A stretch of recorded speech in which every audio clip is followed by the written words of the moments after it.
जबकि आपके हाथ हैं।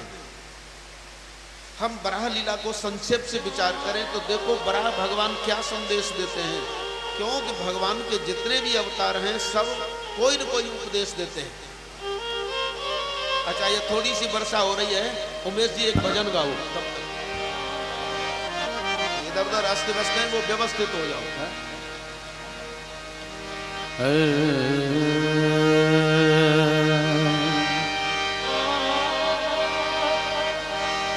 मेरा आपकी कृपा से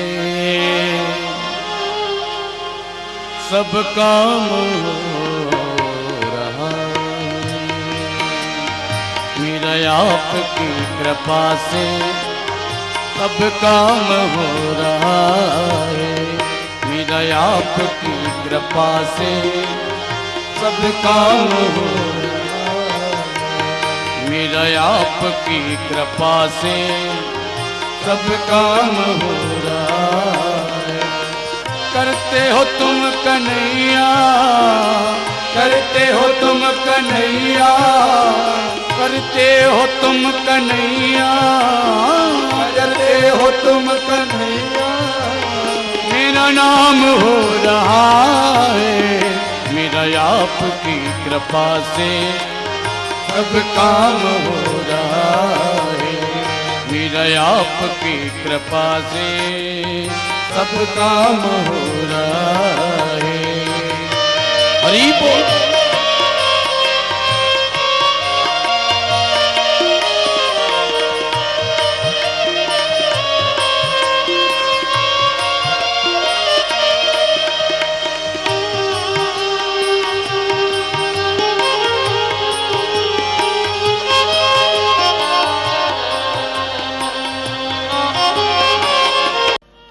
गाली नहीं दी, क्योंकि गाली देकर मैं अपनी जीव को गंदा क्यों करता। और दूसरी बात यह है, मैंने विचार किया कि जिसके पास जो चीज है वह देगा, तो यदि कोई गाली दे तो हमें समझना चाहिए कि इसके पास ये है, यही दे रहा है। लेकिन हम भी यदि गाली देते हैं तो लगता है कि हम भी वैसे ही हैं, तो मैंने उसकी गाली का उत्तर नहीं दिया। ठीक है प्रभु, फिर बोले फिर गदा युद्ध हुआ, पहले बाक युद्ध, उसके बाद गदा युद्ध। तो प्रभु गदा युद्ध में क्या हुआ? अरे नारद जी क्या बताऊं, मैंने हिरण्याक्ष को गदा मारी, लेकिन हिरण्याक्ष ने अपनी गदा से मेरी गदा गिरा दी, मेरी गदा हाथ से छूट गई। आकाश में स्थित देवता घबराने लगे। अच्छा, तो नारद जी ने बड़े कौतूहल से प्रश्न किया कि प्रभु ये बताओ, हिरण्याक्ष की गदा से आपकी गदा कैसे गिर गई?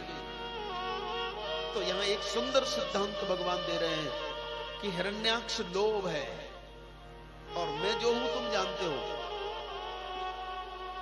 मैंने हिरण्याक्ष पर अपनी गदा का प्रहार किया, लेकिन हिरण्याक्ष ने अपनी गदा से मेरी गदा को रोका ही नहीं, गिरा दिया। इसका तात्पर्य क्या है? नारद जी, गदा का अर्थ होता है कथा, लेकिन हिरण्याक्ष की जो गदा है ये जो लोभ की कथा है। हिरण्याक्ष की गदा माने लोभ की कथा, और मैं त्याग का स्वरूप हूं, वैराग्य का स्वरूप हूं। लोभ के आगे वैराग्य की कथा नहीं चलती। यदि कोई लोभी है तो लोभी के सामने फिर वैराग्य काम नहीं करता। ममता रत सन ज्ञान कहानी, अति लोभी सन विरति बखानी। यदि लोभी के सामने वैराग्य की कथा कहोगे तो वो व्यर्थ जाएगी। तो प्रभु आपने उसे कैसे मारा?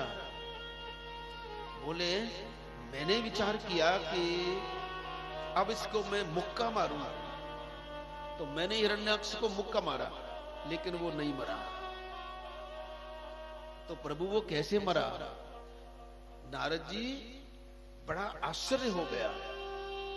उसकी गदा से मेरी गदा गिर पड़ी, मैंने उसे मुक्का मारा उसके गर्दन पर, नहीं मरा। तब मैंने विचार किया कि ये मरता नहीं है, तो मैंने उसको एक थप्पड़ मारा और मर गया। मैंने एक थप्पड़ मारा और वो मर गया। नारद जी कहने लगे मैं ये कैसे मान लूं? गदा से मरा नहीं, मुक्के से मरा नहीं, फिर ये थप्पड़ से कैसे मर गया? तो भगवान मुस्कुरा कर कहते हैं, नारद जी मेरी कोई भी लीला निरर्थक नहीं होती। सुनो मैं बताता हूं, जिससे मैं युद्ध कर रहा था वो हिरण्याक्ष लोभ था। अब लोभ के ऊपर मैंने अपनी गदा का प्रहार किया तो मेरी मुट्ठी बंद थी, मेरी मुट्ठी बंद थी। और जब मैंने उसको मुक्का मारा तो मेरी मुट्ठी बंद थी।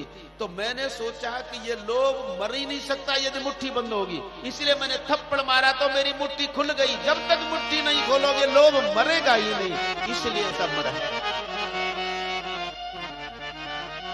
तब मरा। और यदि हम भागवत की कथा को समझना चाहते हैं तो भगवान से प्रार्थना करनी पड़ेगी, प्रभु भागवत की कथा सुनने को तो बहुत मिलती है, लेकिन ऐसी कृपा करो कि तुम्हारी कथा समझ में आ जाए। जन्मांतरे भवेत् पुण्यम ततो भागवतम लभेत्। व्यास जी लिख रहे हैं कि जन्म जन्म के पुण्य जब इकट्ठे होते हैं तब भागवत समझ में आती है, सुनने तो बहुत मिल जाती है। तो मेरे पसीने छूट गए। भगवान बराह के जीवन का ये चर्चा नहीं है, राम के जीवन को भी देखो। एक छोटी सी दासी मंथरा ने प्रभु का वनवास करा दिया। आप जानते हैं श्री राम के जीवन में 3 स्त्रियां आती हैं, एक ताड़का आती है, एक शूर्पणखा आती है और एक मंथरा आती है।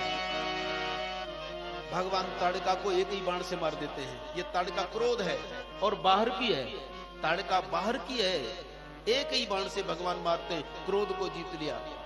और जब वन में गए तो बाहर की वृत्ति काम शूर्पणखा आती है, उसको लक्ष्मण विरागी ने नकटी कर दिया। लेकिन मंथरा जो लोभ की वृत्ति है, घर में ही रह रही है, उसे नहीं जीत पाए और वनवास हो गया साहब। उसको जीता तो किसने? जाके सुमिरन ते रिपुनासा नाम शत्रुवन एक प्रकाशा। तो लोभ को जीतना बड़ा मुश्किल बात है। तो हिरण्याक्ष से पृथ्वी का उद्धार बराह भगवान का अवतार बताता है कि हाथ खोलो। और जब व्यास जी लिखते हैं, सुखदेव जी कहते हैं, तो परीक्षित जी ने हाथ जोड़ करके पूछा, ये तो बता दिया आपने, लेकिन ये बताओ कि बराह अवतार हुआ क्यों? तो बड़ा सुंदर लिखा है, यत्रोऽज्ञतः क्षितितलो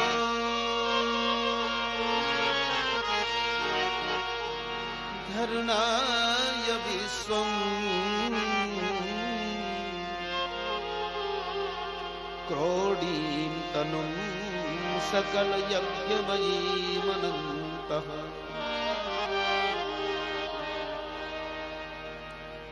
अब तुम्हें सही सही बात बताऊं बेटा परीक्षित, बराह अवतार पृथ्वी के उद्धार के लिए नहीं हुआ, बल्कि बराह अवतार पृथ्वी का जो आधार है उसके उद्धार के लिए हुआ।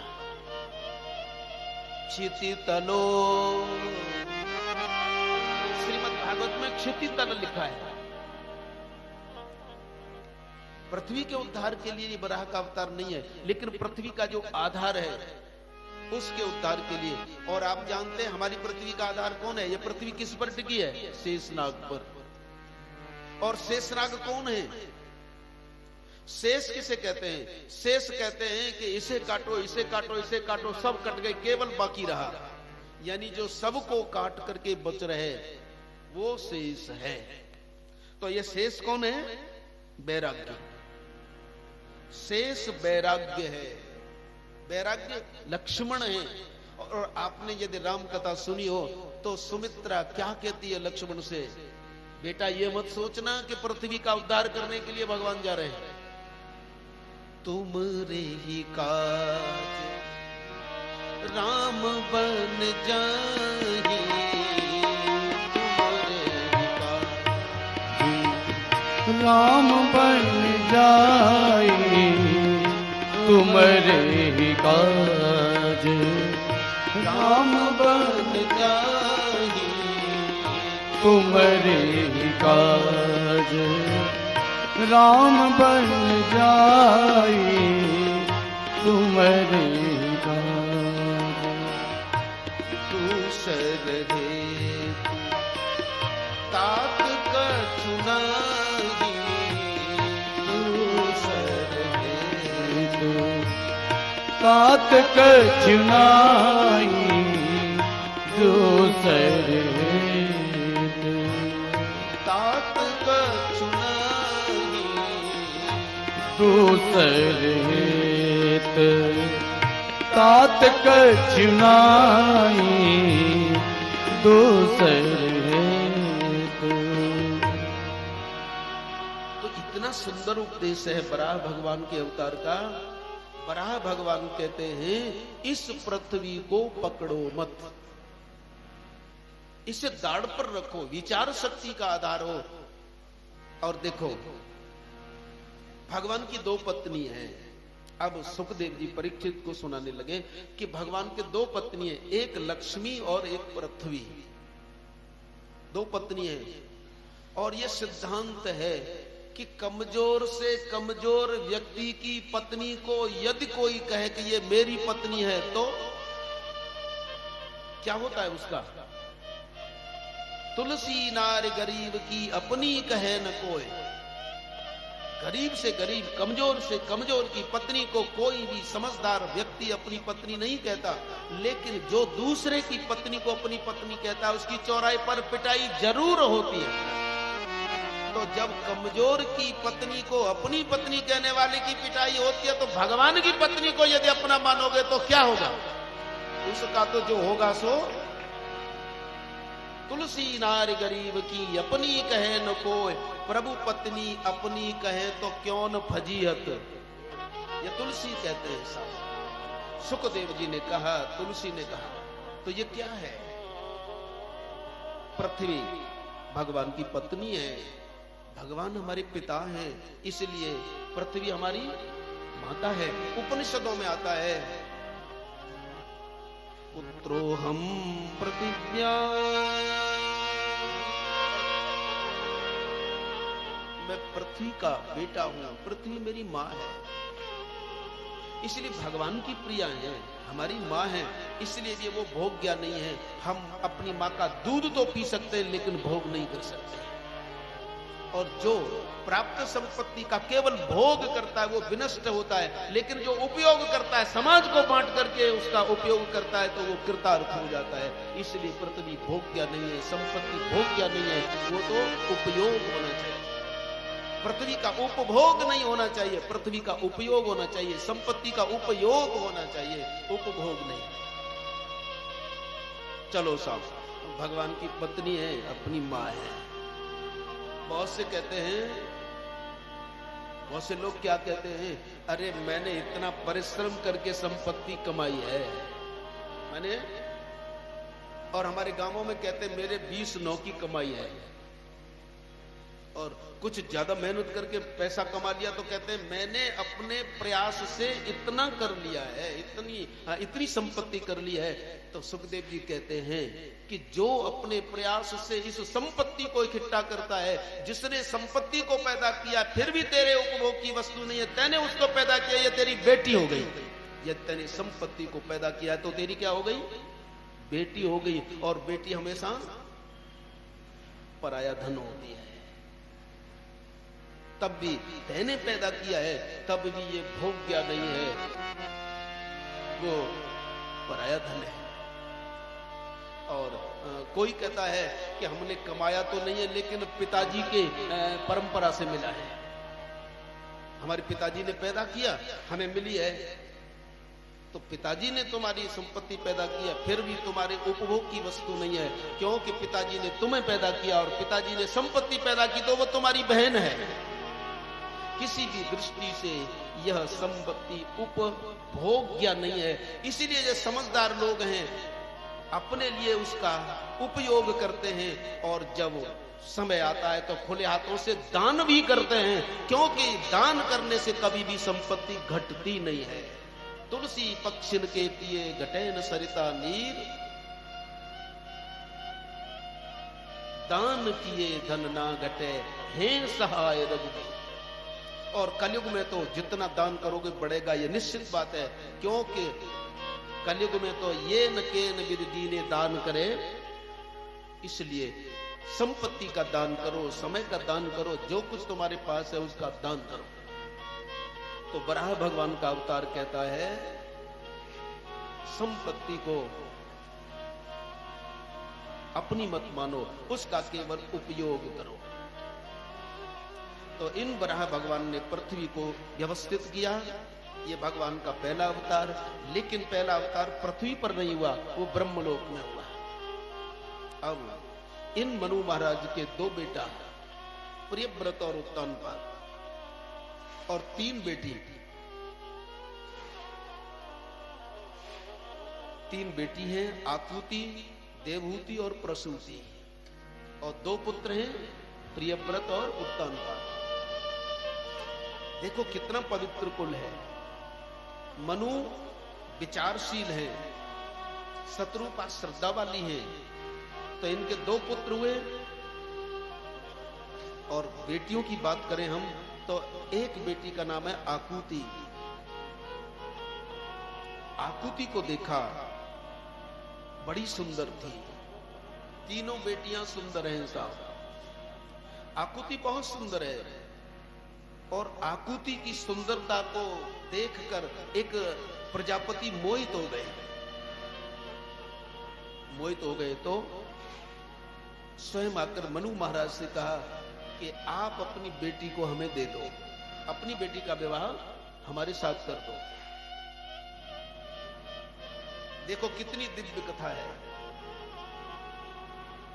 रुचि प्रजापति ने कहा आप अपनी बेटी का विवाह हमारे साथ कर दें। तो मनु महाराज ने कहा कि मैं अपनी बेटी का विवाह तुम्हारे साथ तो कर दूंगा, लेकिन मुझे कुछ चाहिए। अब रुचि प्रजापति चक्कर में पड़े कि ये पिता एक बेटी के विवाह के बदले में उल्टा कैसे मांग रहा है। वहां शत्रुपा भी बैठी थी। शत्रुपा ने थोड़ा हाथ पकड़ा कि स्वामी ये क्या, तो दबा दिया। मनु महाराज ने शत्रुपा के हाथ को दबा दिया कि शांत। लेकिन रुचि प्रजापति मनु महाराज की बेटी आकुति को बहुत चाहते थे, तो रुचि ने कहा कि आप जो कहोगे हम देंगे। तो मनु महाराज ने कैसा सुंदर प्रस्ताव रखा। कहा कि हमारी बेटी के तुम्हारे द्वारा जो बेटा पैदा होगा उसे मैं रखूंगा। जबकि इनके दो पुत्र पहले हो चुके हैं। तो शत्रुपा ने एकांत में ले जाकर के कहा स्वामी ये आप क्या कह रहे हैं, हमारे तो पहले बेटा हो चुके हैं दो, उत्तानपाद और प्रियव्रत, लेकिन फिर ये आपने क्यों कहा कि हमारी बेटी के जो बेटा होगा उसे मैं रखूंगा। तो मनु महाराज ने एकांत में शत्रुपा से कहा कि देवी तुम नहीं जानती, हमारी बेटी के जो पैदा होगा वो साक्षात भगवान होंगे, इसीलिए इस लोभ से मैंने कहा है कि वो मैं रखूंगा। अब आप इस मांग को क्या कहेंगे। हमारी बेटी के जो पैदा होगा वो परमात्मा का अवतार होगा, इसलिए मैंने मांगा। और उन आकृति के सुयज्ञ नाम का भगवान का अवतार हुआ। बोलो सुयज्ञ भगवान की जय। और इन्हीं सुयज्ञ भगवान ने उस समय सारी स्वर्ग के शासन को शासित किया, तो ये सुयज्ञ अवतार हुआ। और दूसरी बेटी देवहूति। देवहूति तो इतनी सुंदर है कि एक दिन इनकी सुंदरता को देखकर ऊपर अपने विमान पर बैठकर उड़ करके जाता हुआ गंधर्व मूर्छित होकर गिर पड़ा। इतनी सुंदर।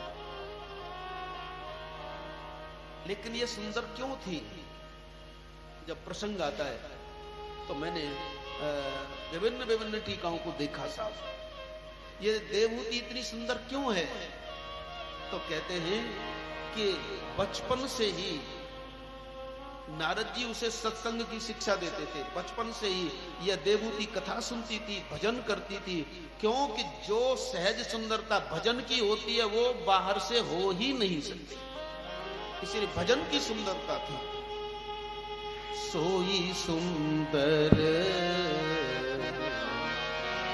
सोई सुभग शरीरा, सोई सुंदर सोई सुभग शरीरा, सोई सुंदर सोई सुभग शरीरा, सोई सुंदर सोई सुभग शरीरा, जेहि तन पाए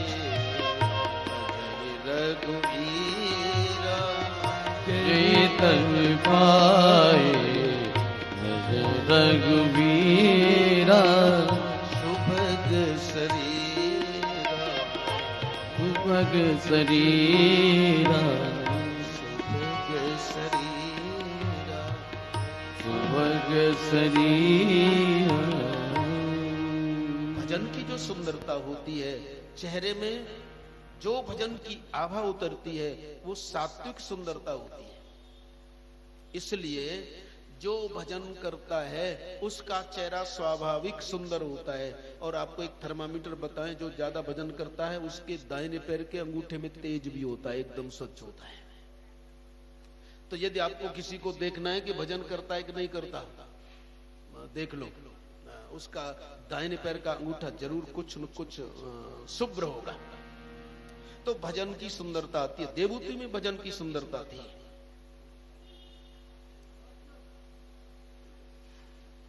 और देखो हमारे चेहरे पर जो कभी कभी दाग लग जाते हैं ना, आप जो समझो क्या कहते हो, उसे पिंपल्स कहते हो या क्या कहते हो, ये मुझे पता नहीं। यदि किसी के चेहरे पर दाग पड़ गए हो, शरीर पर दाग पड़ गए हो, तो आप गौ माता के मूत्र को लीजिए, 8 परतों में छानिए और उस दाग पर लगाइए, पिंपल्स पर लगाइए, गायब हो जाएंगे। इतना कीमती पैसा, इतना इन उन जो फेयर एंड लवली कहते हो, क्या कहते हो, जाने जाने क्या क्या, उनमें पता नहीं तुम्हें क्या क्या पड़ा, उनमें जीवों के रक्त तक होते हैं, वो लगाने योग्य चीज नहीं है। आप गौ माता के मूत्र को लीजिए और अपने इन दागों पर लगाइए, सफेद दाग तक दूर हो जाते हैं। और खुजली के तो लिए तो रामबाण दवा है साहब, क्योंकि उसमें गंगा का निवास है, गंगा में सल्फर होती है। और जितने भी हमारे चर्म रोग होते हैं वो गंधक की कमी से होते हैं। गौमूत्र में गंधक होता है, आप लगा करके देखो। हमने शायद सुना भी है कि एक के सफेद दाग पड़ गया था और उसने लगातार अपने उस सफेद दाग पर गौमूत्र को लगाया। अब मुझे यह ध्यान नहीं है कि उसका 6 महीने में दूर हो गया क्या 1 वर्ष में, लेकिन दूर हो गया। तो ऐसी ऐसी हमें स्वाभाविक संपत्ति भगवान ने दिया है। तो देवूती सुंदर थी। माता पिता को चिंता हो गई, कैसे विवाह हो, किससे विवाह हो, क्योंकि हमारी बेटी का तेज कौन सहन करेगा। पिताजी बहुत व्याकुल, क्योंकि अधिकांशतः माता पिता को बेटी के विवाह की चिंता होती है। एक जगह मैंने पढ़ा था, एक संत ने बताया मुझे कि यदि माता पिता अपनी बेटी के विवाह के लिए ज्यादा चिंतित हो तो बेटी से स्वयं कहें कि तू 1.25 लाख राम राम राम राम लाल स्याही से लिख, तेरा काम हो जाएगा। तो मैंने कई जगह ये देखा है और उनका काम हो जाता है ऐसा। यदि विवाह में अड़चन आ रही हो बेटी के, तो बेटी स्वयं 1.25 लाख, यानी एक दिन में तो लिख नहीं सकते, मतलब जितना जल्दी लिख ले वो लिखे। तो रोजाना नियम बना ले कितना राम नाम लिखना है लाल स्याही से, और उस लाल स्याही से भगवान के नाम को लिखकर गंगा में प्रवाहित कर दे। जहां तक है ये बिल्कुल सत्य बात है, ये हमारी ये जो समस्या दूर होती है। तो मनु महाराज बड़े दुखी। उधर भगवान ब्रह्मा जी की छाया से पैदा करदम जी महाराज, ब्रह्मा जी ने उन्हें आदेश दिया कि जाओ तपस्या करो, तपस्या से तुम्हारा अंतःकरण शुद्ध होगा, तब विवाह करना। तो करदम जी सुंदर पत्नी प्राप्त करने के लिए साधना कर रहे हैं। इधर मनु महाराज व्याकुल हैं। तो रात्रि में भगवान ने मनु से कहा कि व्याकुल मत हो, तुम्हारी बेटी देवूती के लिए जो सुंदरतम वर है उसको मैंने दर्शन दिया है वो कर्दम ऋषि हैं, भगवान ब्रह्मा की छाया से पैदा हुए हैं। उन्होंने सुंदर पत्नी प्राप्त करने के लिए साधना की थी। मैंने वरदान दिया है, आप अपनी बेटी को लेकर आज से तीसरे दिन उनके आश्रम जाएं और अपनी बेटी को दे दें। उधर कर्दम जी को जब भगवान ने दर्शन दिए तो कर्दम जी कहते हैं कि प्रभु, मैंने ऐसी वस्तु प्राप्त करने के लिए साधना की है कि आप हंसोगे। क्यों, बताओ। तो भगवान पूछने लगे, बताओ तुम साधना क्यों कर रहे हो? बोले, सुंदर पत्नी प्राप्त करने के लिए। समशीला, वही जैसा मेरा शील है, जैसे मैं तपस्वी हूं वैसे मुझे तपस्विनी पत्नी मिले, इसीलिए मैं साधना की। तो भगवान बोले, हे ऋषिवर, यदि हमारे यहां ऐसी परंपरा पड़ जाए कि विवाह से पहले बालक बालिका दोनों साधना में लगे, तपस्या में लगे, तो उनके जो संतान पैदा होगी वो अवश्य ऐसी संतान पैदा होगी जो राष्ट्र का निर्माण करेगी, अपना निर्माण करेगी, जगत का उद्धार करेगी। तो तुमने जो साधना की है, मैं तुम्हें कहता हूं कि आज से तीसरे दिन मनु महाराज अपनी बेटी को लेकर आएंगे, आप उनकी बेटी को स्वीकार कर लेना। तो भगवान कर्दम जी बोले कि ठीक है, मैं विवाह कर लूंगा, लेकिन अब मेरी एक शर्त है। अब देखो कर्दम जी ने कैसी शर्त रखी है। कर्दम जी ने कहा कि मैं पिताजी की आज्ञा से साधना करने के लिए आया, आप दर्शन देने के लिए आए, आपके कहने से मैं विवाह तो कर लूंगा, लेकिन एक मांग है मेरी। मैं विवाह तो कर लूंगा, लेकिन एक चीज मुझे चाहिए। तो भगवान ने वहां एक बात कही है कि जो अपने माता पिता की सेवा करते हैं, अपने माता पिता की आज्ञा का पालन करते हैं, उनकी सेवा करते हैं, उनकी साधना सफल होती है। तुम्हारी साधना सफल हुई है, तुम्हें सुंदर सुशीला संयमी पत्नी मिलेगी। बोलो क्या चाहते हो? कर्दम जी ने कहा, मैं विवाह तो कर लूंगा, लेकिन तुम्हें मेरा बेटा बन करके आना पड़ेगा, तो मैं विवाह करूंगा, नहीं तो नहीं करूंगा।